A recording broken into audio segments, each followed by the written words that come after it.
The idea for Misool from the outset was to do conservation. We needed to have a funding vehicle, and that's how Misool, the resort, was born. It's a really profound model because we see the health of the reefs and the fish stocks as our key business asset. Not only is it something we want to do for conservation, it's actually something we see as very important for our business. Our thinking from the very beginning was that our conservation model needed to be sustainable, and to achieve our goals in the long term, we needed to make sure that everyone, all stakeholders, were included, and that's of course us, our guests, and the local communities. The first way that we're doing conservation is with our marine protected area. So it's 300,000 acres, which is about twice the size of Singapore. And that's an active no-take zone, which means nobody is allowed to fish there, including us.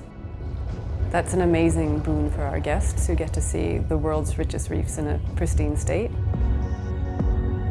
In order to make sure that the rules are followed, we have an active ranger patrol, which is staffed by about 15 local team members. We're looking at different technologies to reduce our main carbon output, which is through fuel for the patrol boats. And that's drone technology and a radar system. And it can automatically send text messages to the rangers to alert them if there's fishing activity in one area of the no-take zone. When we first came to Misool, the area was heavily impacted by shark finning and also fishing of some key species such as groupers and snappers.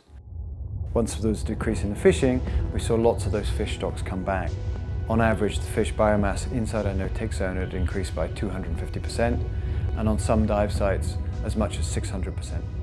We also measured the shark populations, and the results were that there were actually 25 times more sharks inside the no-take zone and outside.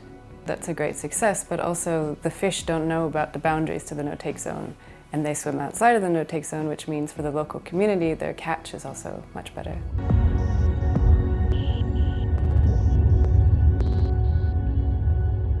We were clear from the beginning that we wanted to hire as many local people as possible to support the local economy, but also so that they had a sense of ownership to what is, in fact, actually theirs. We spent a lot of time training local community members so that they could work in the building of the resort and also work in the operation of the resort. There are also community programs like the community recycling program, as well as building kindergartens in the local school.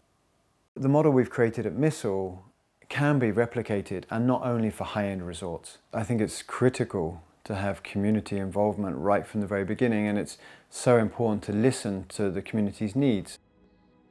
The result has been amazing. It's fantastic to talk to some of our team who have been there from the very beginning, and they do have a sense of ownership over the place, and I think that comes across really well in their interactions with the guests. It's not white glove service, but it's actually really authentic, and it's really beautiful and warm.